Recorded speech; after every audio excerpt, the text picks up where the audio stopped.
Hello friends, ಒಂದಿಷ್ಟು ಜನಕ್ಕೆ ಚಿಂತೆ ಇರುತ್ತೆ, ಟೆನ್ಷನ್ ಇರುತ್ತೆ. ನಮ್ಮ ಸ್ಕಿನ್ ಗ್ಲೋ ಇಲ್ಲ, ನಾವು ಡಾರ್ಕ್ ಆಗಿದ್ದೀವಿ, ಡಾರ್ಕ್ ಸ್ಪಾಟ್ಸ್ ಜಾಸ್ತಿ ಇದೆ ನಮ್ಮ ಫೇಸಲ್ಲಿ, ಅಥವಾ ಪಿಂಪಲ್ಸ್ ಜಾಸ್ತಿ ಇದೆ, ಪಿಂಪಲ್ ಮಾರ್ಕ್ಸ್ ಜಾಸ್ತಿ ಇದೆ ಅಂತ ಹೇಳ್ಬಿಟ್ಟು ಟೆನ್ಷನ್ ಮಾಡ್ಕೊಂಡಿರ್ತಾರೆ, ಬೇಜಾರಾಗಿರ್ತಾರೆ. ಸೊ ಅದಕ್ಕಂತಾನೆ ಸಾಕಷ್ಟು ರೀತಿಯ ಟ್ರೀಟ್ಮೆಂಟ್ಗಳನ್ನು ತಗೊಳ್ತಾರೆ, ಅಥವಾ ಹೊರಗಡೆ ಹೋಗ್ಬಿಟ್ಟು ಅಂಗಡಿಗಳಲ್ಲಿ ಒಂದಿಷ್ಟು ಪ್ರಾಡಕ್ಟ್ಗಳನ್ನು ತಗೊಂಡು ಫೇಸ್ಗೆ ಅಪ್ಲೈ ಮಾಡ್ತಾರೆ. ಏನೇ ಮಾಡಿದ್ರು ನಿಮ್ಮ ಸ್ಕಿನ್ ಗ್ಲೋ ಬರಲಿಲ್ಲ ಅಂತ ಟೆನ್ಷನಲ್ಲಿ ಇರ್ತಾರೆ.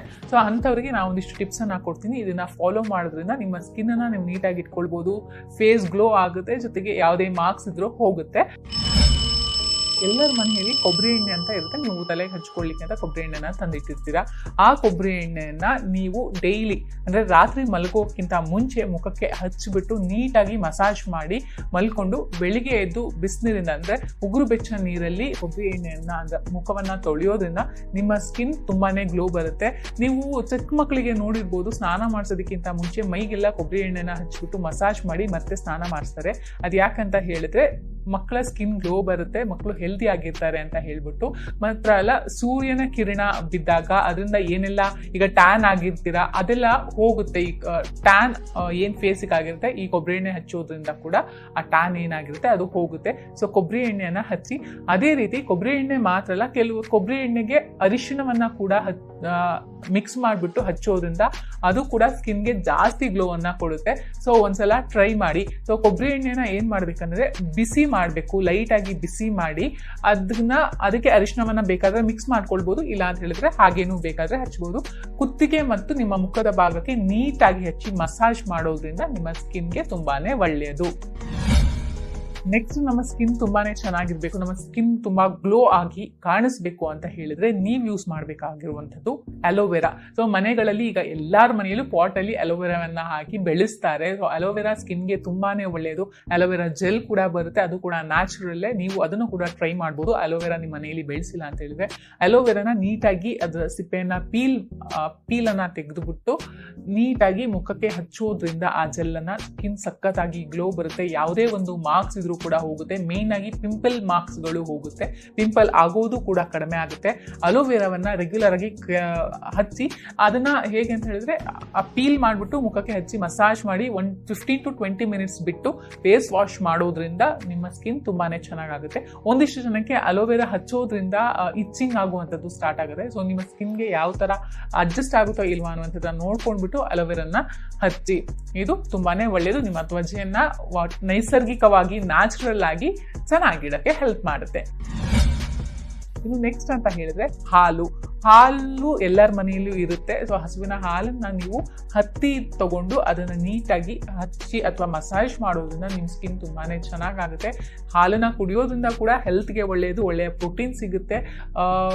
ಹಾಗೆ ಹಾಲನ್ನು ಮುಖಕ್ಕೆ ಅಪ್ಲೈ ಮಾಡೋದ್ರಿಂದ ಹೆಲ್ತ್ಗೆ ತುಂಬ ಒಳ್ಳೆಯದು. ಮುಖ ಅಂದರೆ ನೀವು ಧೂಳಲ್ಲಿ ಹೋಗಿರ್ತೀರಾ ಅಥವಾ ಕೊಳೆ ಏನೋ ಆಗಿರುತ್ತೆ, ಅದೆಲ್ಲ ನೀಟ್ ಆಗುತ್ತೆ. ಅದ್ರ ಜೊತೆಗೆ ಕೆಲವರು ಹಳ್ಳಿ ಕಡೆಯಲ್ಲಿ ಏನು ಮಾಡ್ತಾರೆ ಅಂದರೆ ಹಾಲಿನ ಕೆನೆಯನ್ನು ಮುಖಕ್ಕೆ ಹಚ್ಚಿಬಿಟ್ಟು ರಾತ್ರಿ ಇಡೀ ಬಿಟ್ಟು ಬೆಳಿಗ್ಗೆ ವಾಶ್ ಮಾಡ್ತಾರೆ. ಬಟ್ ಅದು ಒಂದಿಷ್ಟು ಜನಕ್ಕೆ ಅದು ಇರಿಟೇಟ್ ಆಗುತ್ತೆ ಅಂತ ಹೇಳಿದ್ರೆ, ಬ್ಲ್ಯಾಂಕೆಟಿಗೆ ಅಂದ್ಕೊಂಡ್ಬಿಡುತ್ತೆ, ಏನೋ ಮಲ್ಗೋಕೆ ಸರಿಯಾಗಿ ಕಂಫರ್ಟೇಬಲ್ ಅಂತ ಅನ್ಸಲ್ಲ ಅಂತ ಹೇಳ್ಬಿಟ್ಟು ಕೆಲವರು ಆ ಥರ ಮಾಡಲ್ಲ.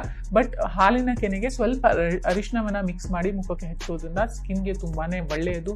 ಸ್ಕಿನ್ ಚೆನ್ನಾಗಿ ಕಾಣಿಸುತ್ತೆ, ಗ್ಲೋ ಬರುತ್ತೆ, ಯಾವುದೇ ಒಂದು ಮಾರ್ಕ್ಸ್ ಇದ್ರೂ ಕೂಡ ಕಡಿಮೆ ಆಗುತ್ತೆ. ನೆಕ್ಸ್ಟ್ ಏನಪ್ಪಾ ಅಂತ ಹೇಳಿದ್ರೆ ಜೇನುತುಪ್ಪಕ್ಕೆ ಹಾಲನ್ನು ಮಿಕ್ಸ್ ಮಾಡಿ ಹಚ್ಚೋದ್ರಿಂದ ಸ್ಕಿನ್ಗೆ ತುಂಬಾನೇ ಒಳ್ಳೆಯದು.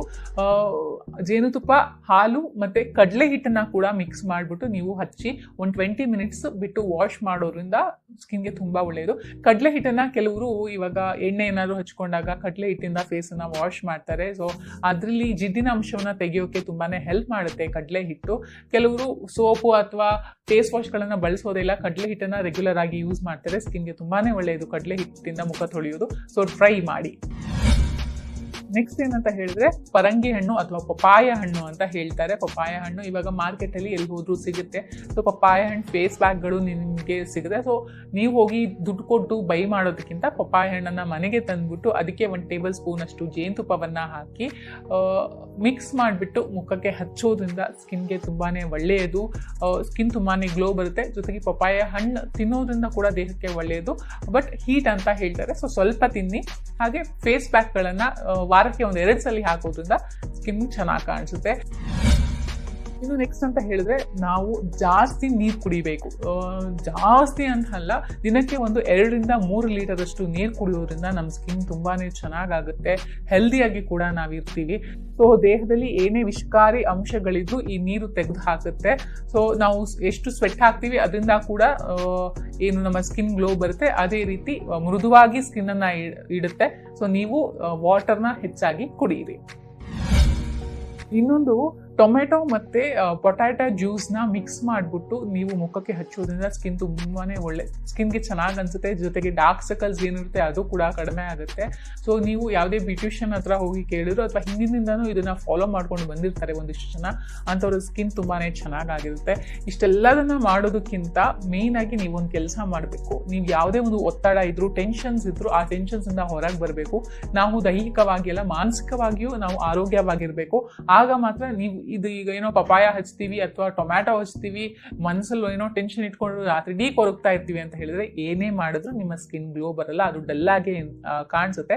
ಸೊ ನೀವು ಫಸ್ಟ್ ಹೆಲ್ದಿ ಆಗಿರಿ, ಮಾನಸಿಕವಾಗಿಯೂ ಮತ್ತು ದೈಹಿಕವಾಗಿಯೂ, ಆಮೇಲೆ ನಿಮ್ಮ ಸ್ಕಿನ್ ಕೇರ್ನ ಶುರು ಮಾಡಿ ಅಂತ ಹೇಳ್ತಾ ಈ ವಿಡಿಯೋವನ್ನ ಮುಗಿಸ್ತಾ ಇದ್ದೀನಿ. ಮುಂದಿನ ವಿಡಿಯೋದಲ್ಲಿ ಮತ್ತೊಂದು ಟಾಪಿಕ್ ತಗೊಂಡು ಅದಕ್ಕೆ ಒಂದಿಷ್ಟು ಟಿಪ್ಸ್ ಅನ್ನ ಕೊಡ್ತೀನಿ. ಇವಾಗ ಸೈನಿಂಗ್ ಆಫ್ ಹೇಳ್ತಾ ಇದ್ದೀನಿ. ಅದಕ್ಕೆ